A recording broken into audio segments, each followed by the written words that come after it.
On October 21st, 2018, Entertainment Trades reported that the newest film in the Halloween franchise sold $77.5 million in ticket sales in its first weekend. This 11th film in the series outgrossed the most recent Mission Impossible opening by over $16 million. It would seem that Michael Myers is a bigger movie star, or at least a bigger draw, than an A-lister like Tom Cruise.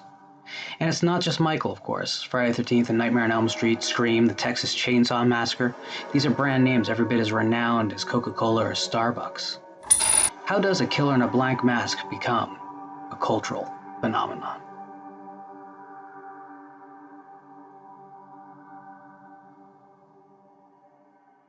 Those stories are as old as folklore, maybe as old as human language itself. The key to a story's longevity is how effective it is. It's like survival by natural selection. If a story only scares a handful of people, but the majority shrug it off, it's unlikely to be retold. In order for a ghost story to frighten, it must contain a kernel of truth. This isn't factual truth we're talking about, but metaphoric truth. The ghost of a dead king can represent the legacy of his destructive governing, for instance. Good, effective horror is always cautionary, even if you have to dig a little to get to its warning. In the 19th century, social anxieties began to modernize. Mary Shelley's Frankenstein and Bram Stoker's Dracula reflected these new fears and, in the process, became the evergreen classics of the genre we know today. Frankenstein tells the story of a young man who leaves the countryside for university. There, he studies forbidden knowledge. His monstrous creation returns to him to his homestead and begins to decimate his family. The implication is clear. In 1823, the frontiers of science were seen as a very, very real threat. Dracula posits the opposite. Here, a new enlightened Europe is threatened by a visitor from old Europe. Dracula isn't a ghost story, he embodies the very concept of superstition that the world was rejecting so forcefully at the time. Point is, great horror has relevance to its audience.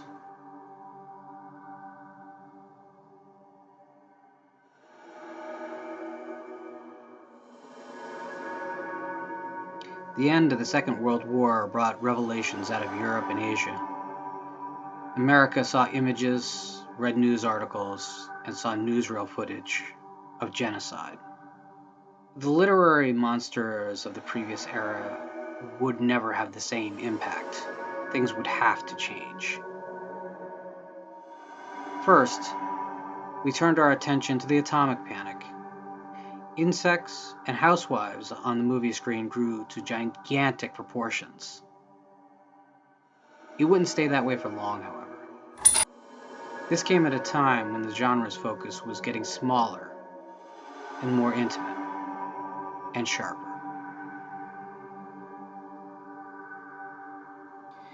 The age of mass media changed the world. On December 2nd, 1957, Life magazine published photos from inside the farmhouse of Ed Gein. Gein was a serial killer, a necromaniac, and a death fetishist. They also published photos of the man himself. Gein wasn't a radioactive reptile, a Transylvanian count, or a monster made from parts of the dead. He was disarmingly human.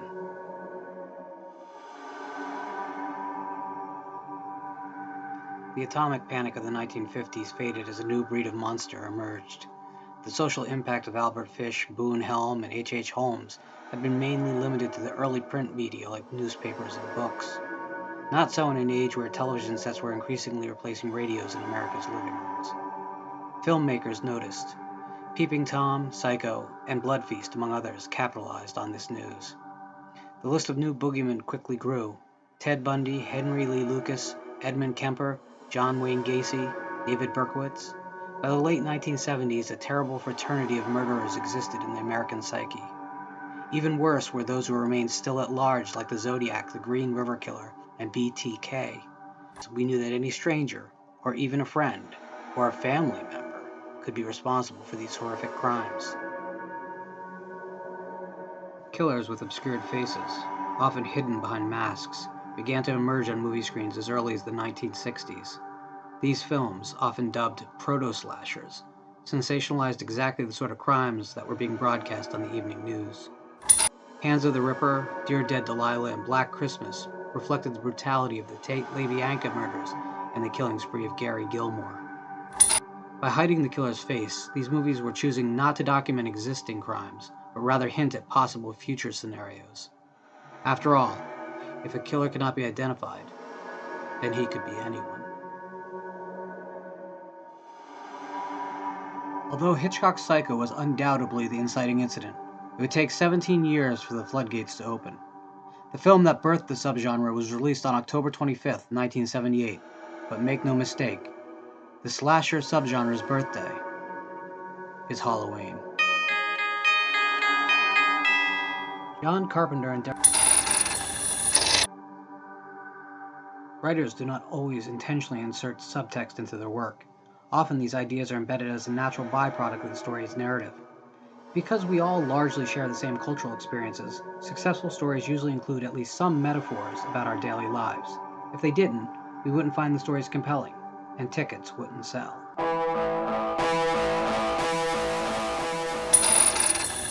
John Carpenter and Deborah Hill's Halloween opens with the ultimate modern nightmare. A middle-class couple arrive home to find that their young son Michael has murdered his older sister with a kitchen knife. The simmering fear that anyone could be a serial killer in waiting has come true in the cruelest way possible. Years later, a trio of high school girls make their Halloween plans. Lori, quiet and reserved, has arranged to make some money babysitting. Annie, the sheriff's daughter, also babysits right across the street, but this is a ruse. Her actual plan is to meet up with her boyfriend. Linda has no need for any such deception. She only needs a bedroom. The three girls represent the social condition of women in the 1970s. Lori, accepting the traditional maternal role, is presented as a hero. Annie is likable but flawed, willing to at least put up a facade of respectability. Linda is promiscuous, unconcerned with her education, and speaks her mind. It has become popular to suggest that sex equals death in slasher films, but it's not really that simple. As we've discussed, horror movies have always preyed on fears of changes within society. The women's movement of the 70s was deeply problematic for many who had grown up with traditional roles, the mother as caregiver, cook, and house cleaner, father as breadwinner. The Halloween girls showcase three possibilities: Lori, the idealized American woman; Annie, caught somewhere in the middle; and Linda, a rejection of traditional values. It's tempting to think that Halloween is condemning the women's movement, but that's completely incorrect. Michael Myers is the villain of the story, and his actions are presented as evil. Pure evil. When Lori finally defends herself, she uses a sewing needle and a clothes hanger, turning symbols of a woman's traditional household duty into weapons. She rejects the historical role. Sadly, not even the bullets from Dr. Loomis's revolver can keep the repressive mindset down.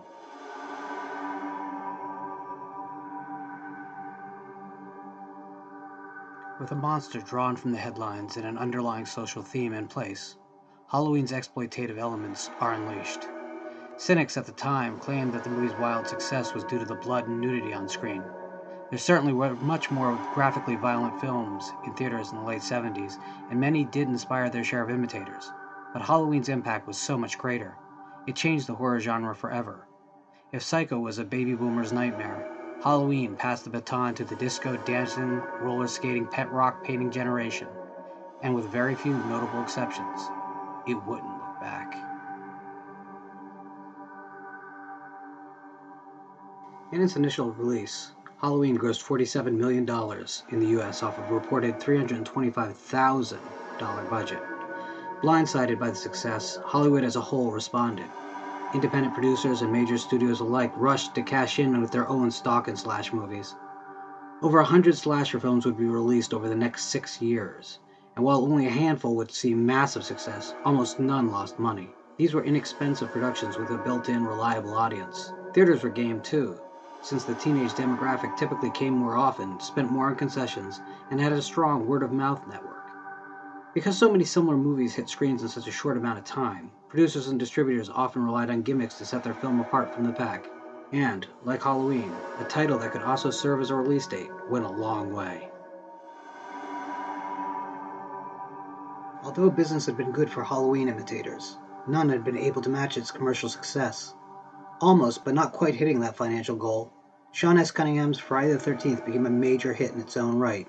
Released by a major studio and given the kind of promotion usually reserved for major star vehicles, The modest body count thriller found mainstream success. What made Friday the 13th different from the other films inspired by Halloween? Once again, it comes back to a basic principle. When the surface story reflects a real-world fear, audiences flock to the movies. Friday the 13th tells the story of a group of college-aged youths arriving at a dilapidated summer camp with the intention of reopening it for the coming season. This isn't incidental.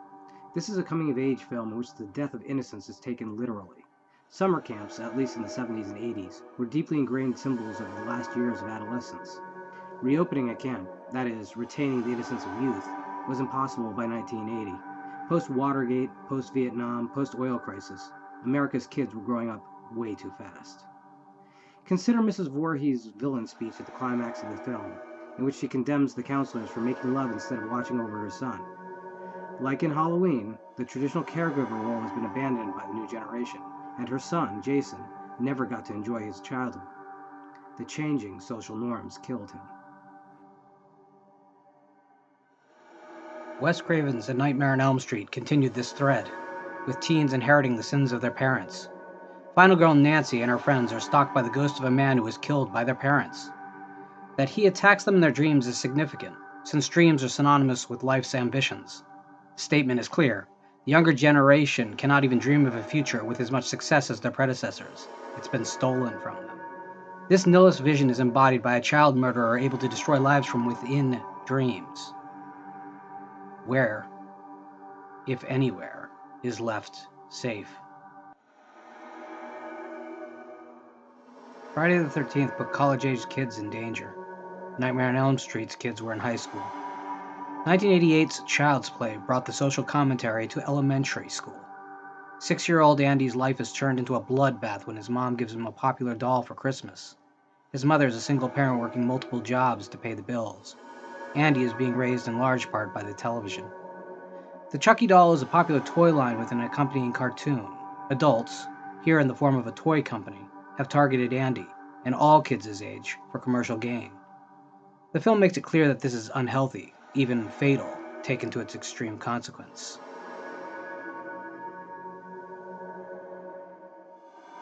By the early 1990s, the slasher had evolved into a very different animal than it had been at the beginning of the decade. Slicker production values, marketing aimed squarely at mainstream audiences, a distribution model that replaced grindhouses and second-run theaters with the home video market. The stock and slash movie occupied a different place in American culture, one where a horror icon like Freddy could appear on MTV or Jason on the Arsenio Hall show. More importantly, gone was the social commentary that had been woven subliminally through the stories. If you've ever felt that later slasher movies were missing something, that they were a little more empty, they were.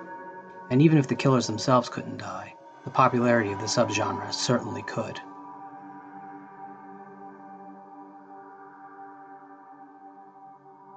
Once the big franchises began to fail to sell tickets, the studios turned off the lights. Although there were a handful of breakthrough releases, the early 1990s drought was a stark contrast to the flood of the 1980s. In 1996, Wes Craven capitalized on the built-up hunger for slashers with Scream. The film's success rocked Hollywood in a way it hadn't experienced since the original Halloween. A wave of sequels and imitators followed, but something was different.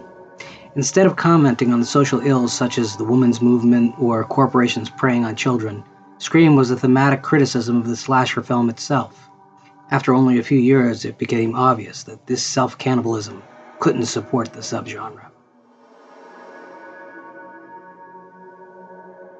With self-aware horror burning out quickly, the genre detoured briefly into a hyper-graphic movement derisively known as torture porn. Even though the Saw and Hostel films did great business, very few of their imitators shared in their success. With no clear path forward, the studios retreated into safe territory. Remakes. The Dawn of the Dead and Texas Chainsaw Massacre remakes launched a seemingly endless parade of retreads that continues to this day. Since slashers could be made quickly with low budgets, but still carried marquee value, it didn't take long before Rob Zombie was hired for Halloween, Jason returned in Friday the 13th, and second-tier titles like My Bloody Valentine, House on Sorority Row, and Prom Night all were relaunched. These were straight nostalgia plays by the studios. And that brings us to the 2018 version of Halloween. David Gordon Green's Halloween is not a movie that criticizes current social norms. Instead, it boldly promotes its heritage, much like the remakes that came immediately before it. It wastes no opportunity to showcase its lineage back to what John Carpenter and Deborah Hill created 40 years earlier. Bringing back Jamie Lee Curtis as the lead and John Carpenter as producer and composer was a move meant to legitimize the film to the franchise's fans. Iconic scenes are recreated with only the minorest of tweaks. Think about that for a moment. The original Halloween criticized the past. The new movie clings desperately to it. It's completely fair to call the movie regressive, and it seems to have worked. Green's Halloween is the biggest moneymaker of the series, grossing $100 million more than the next closest in the series, the original. Tickets were sold, but were moviegoers really rushing out to the theaters for this new movie, or were they simply hoping to revisit a little of the greatness of the original film? Nostalgia certainly can make a movie wildly successful, but longevity is another matter altogether. The original Halloween presented a thrill ride to viewers, but used real-life social concerns to subliminally place the movie in a personally important context. It stuck with people. It became part of their life. That is precisely why Halloween launched the slasher subgenre, and why hundreds of movies were made in an attempt to replicate its success, but none ever really did. 2018's Halloween could have woven a social problem into its conflict. Instead, it used only the most surface-level gender equality as set dressing. Worse, it undermined the journey of Laurie Strode. At the end of the original, Laurie fights back against the idea of a woman's traditional role. In 2018's film, she's presented as a broken, obsessed drunk, still angry 40 years later, and hungry for the fight she's already won. Instead of moving forward, she's fixated on the past in an almost self-loathing way. That is not our Laurie Strode. That is not, to the greater point, us. Maybe you're thinking that all this analysis misses the point. Maybe these are just fun movies about psychopaths and masks and the women they stalk. Maybe there is no deeper meaning. Maybe we, the viewers, are like Andy from Child's Play, watching the movies and buying this merchandise like a child with cartoons, breakfast cereals, and toys. And maybe that's because we yearn for our younger years, but summer camp is no longer open. And maybe these simple slasher films that we saw so long ago just happened to speak to us at a time when we were just figuring out who we were, where we fit in, and what we'd accept as our place in society. It's up to you to decide. Was that the Boogeyman?